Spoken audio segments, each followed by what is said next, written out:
afternoon, college football enthusiasts. This is our Week 4 recap and then our Week 5 outlook. So Big Ten play began this week.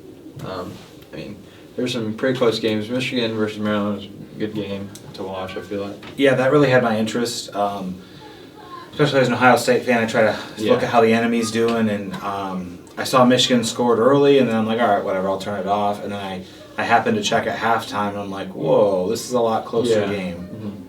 Mm-hmm. Minnesota-Michigan State was the exact opposite of that. Minnesota flat out destroyed them in their own house. Michigan State looks bad. Yeah, I would agree. And then Ohio State handled Wisconsin fairly well. Yeah, that was 52-21, and most of Wisconsin's scores came after the backups came in.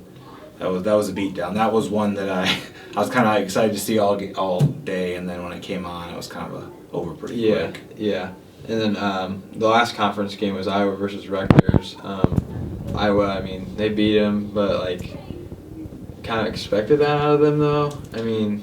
I actually picked Rutgers in the upset in that, and that was the last leg of one of my parlays, so they've ruined that for me. But Greg Schiano's a good coach, and with Iowa's struggles on offense, I didn't think they'd be able to put it together, but they're starting to look a little more competent, and it was a solid win for Iowa, and they got a big game this week. Yeah, their defense is really good, but the quarterback play just isn't there. It's always going to hold them back, yeah.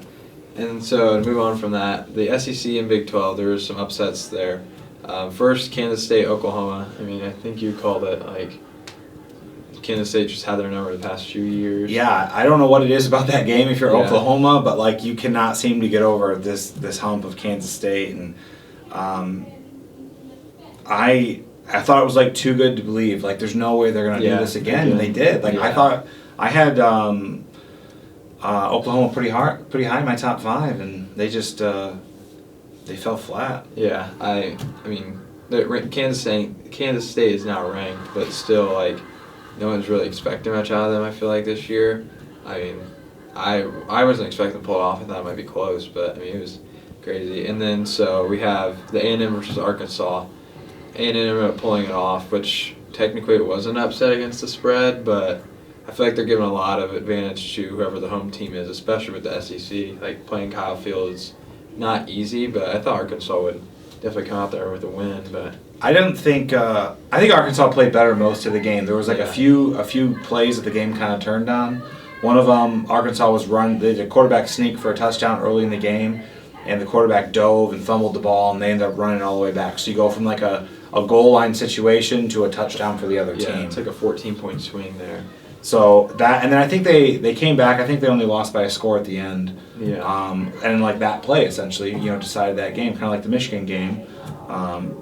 Maryland fumbled early, and that was the difference in that game. So I think that was a huge letdown if you're Arkansas, because if you look at Arkansas' schedule, it only gets harder from here. So you got to get these ones when you can, and that one's tough. Yeah, I think they had a chance to kick the field goal to tie it and force overtime, and they missed. Yeah, they did all the right things to win that game, but at the same time, they also did everything they could to lose the game. Yeah. So Florida and Tennessee was a good game too.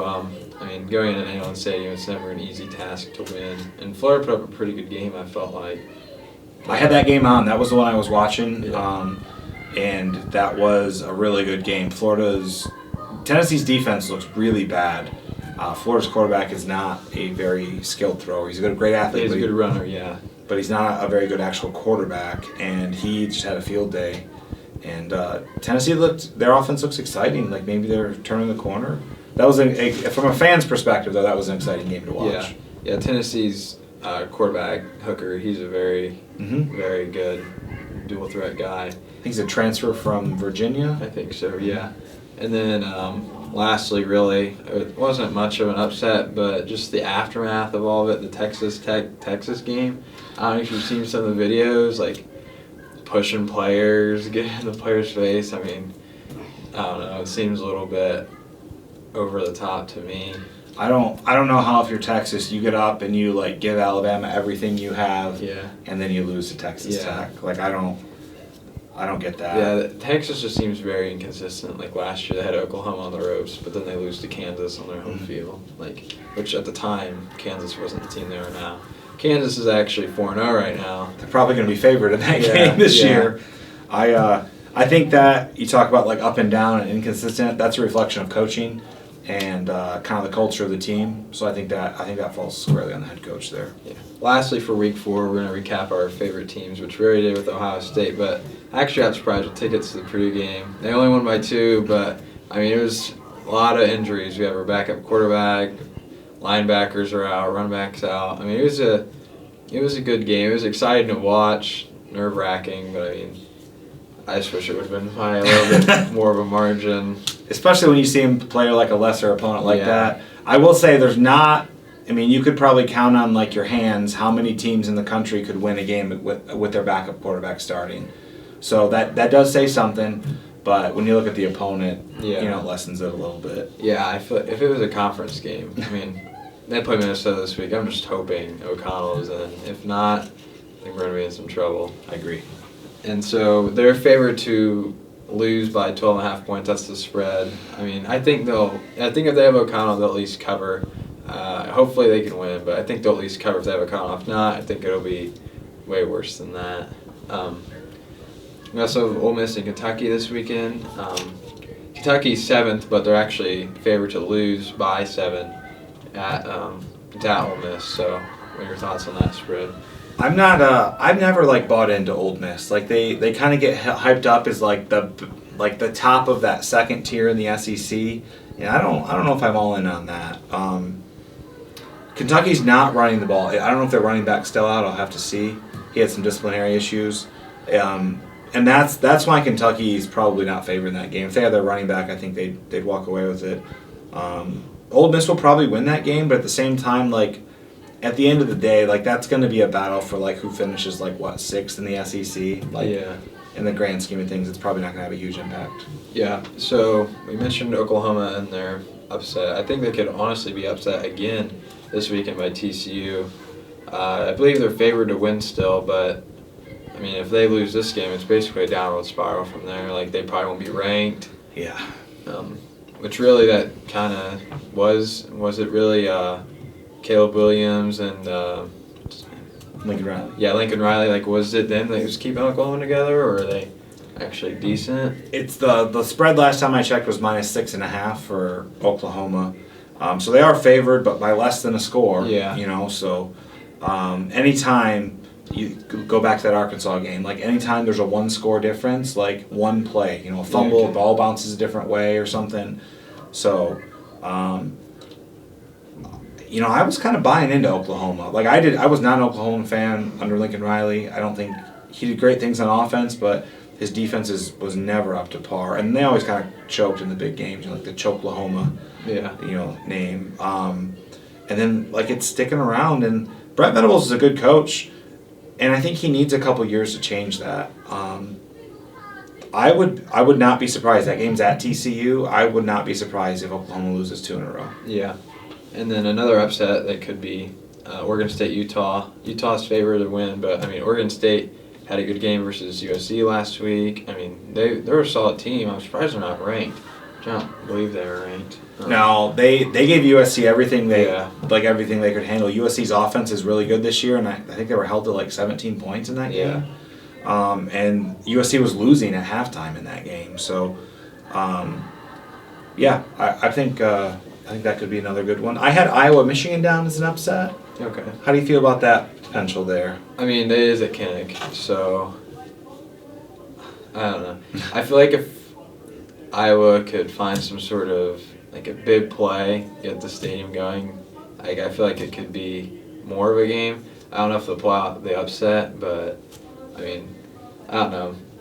Usually they're good in like a big matchup game. I feel like, but that's what I think too. Iowa, like Michigan, looked flawed last week. Their quarterback play is not up to par.